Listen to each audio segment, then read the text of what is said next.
In 2026, the football world is getting ready for another World Cup. The spotlight in North America is ready to shine on football's brightest stars. The relentless drive of Cristiano Ronaldo, the hunger for redemption from Kylian Mbappé, and the rise of Lamine Yamal, who is already writing his own history.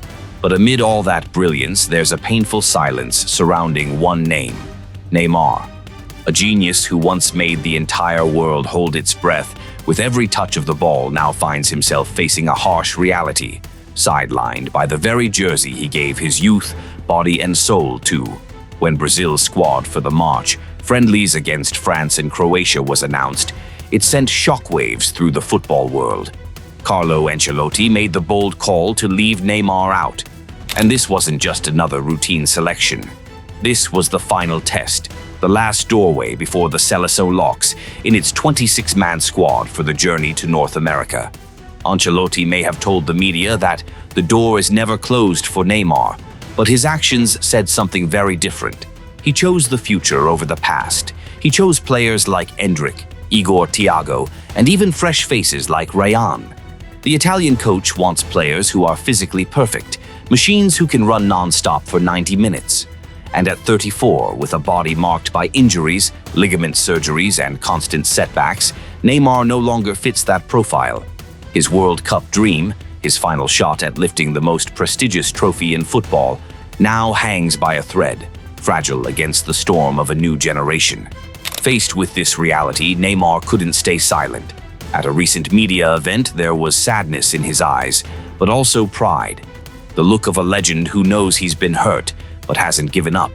He admitted his disappointment, his frustration, especially after pushing himself to the limit to rebuild his form back at Santos. "I can't stay quiet," he said. It was the voice of an artist who still wants to dance, even as the lights on his stage begin to fade. He insists he will keep training, keep fighting, and keep believing in the final squad announcement on May 19th. But deep down, he knows things have changed. His place in the Seleção is no longer guaranteed like it was a decade ago. Now his fate lies entirely in Ancelotti's hands. And time, the one opponent no player can ever beat, is moving forward, as it always does, without waiting for anyone, even a genius. To understand why this pain cuts so deep, you have to go back to the beginning of a journey that was as extraordinary as it was fragile. At just 17, Neymar was already lighting up the pitch at Santos, scoring 14 goals in his very first professional season. By 21, he wasn't just a rising star, he was a global icon. 136 goals to his name, a Copa Libertadores title lifted with pride, and a place in the Ballon d'Or top 10, all without playing a single minute in Europe. He didn't need the biggest stage to shine, he was the stage. Then Europe came calling, and Barcelona became the stage where the Prince of Samba reached his peak. Alongside Lionel Messi and Luis Suarez, the legendary MSN trio tore through defenses across the continent. It all peaked with the UEFA Champions League title in 2015, and that unforgettable remontada in 2017. But even at the top of the world, something didn't feel right. Because no matter how brilliant Neymar was, no matter how many big moments he delivered, the shadow of Messi was always there. Too big, too powerful, impossible to escape. So he made a choice. He left. He walked away from Barcelona and joined Paris Saint-Germain in the most expensive transfer in football history, chasing something bigger than trophies. He wanted his own throne, his own spotlight, a team built around him. But Paris turned into the beginning of his longest nightmare. His injury-prone ankles couldn't survive the brutal intensity of League One. Injury after injury, twisted ankles, torn ligaments.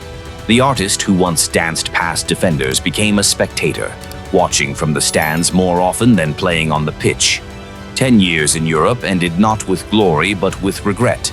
That road took him to the Middle East with Al Hilal, and eventually back to where it all began, Santos. 12 years after he left, he came home. Some smiled, some cried, because Neymar understood something simple. Home is where you return when everything else falls apart. He pushed his body to the limit, even playing through serious knee damage, trying to save Santos from relegation. He gave everything, again, just like he always had. And when he returned, he cried, tears of a man who had fulfilled his mission for the club that raised him, but also tears of pain, because deep down he knew his body had already given too much. Perhaps the greatest tragedy of Neymar's career lies in the yellow shirt of Brazil. He is the all-time top scorer in Seleção history, surpassing even Pelé. And yet, the one prize that defines greatness, the FIFA World Cup, has always slipped away from him in the cruelest ways. It started in 2014. A 22-year-old Neymar carried the hopes of an entire nation on his shoulders, only to be taken out by a devastating challenge from Juan Camilo Zúñiga. He collapsed, and Brazil collapsed with him. A broken team, a broken dream, and that unforgettable 7-1 defeat to Germany on home soil at the FIFA World Cup 2014. In 2018 in Russia, and again in 2022 in Qatar, he gave everything. He fought, he cried, he pushed himself to the limit. But once again, fate chose someone else. Yes, he won Olympic gold. Yes, he lifted the Confederations Cup. But the World Cup, the one trophy that would place him alongside legends like Ronaldo Nazario and Romario, remains just out of reach. A dream that never quite became reality.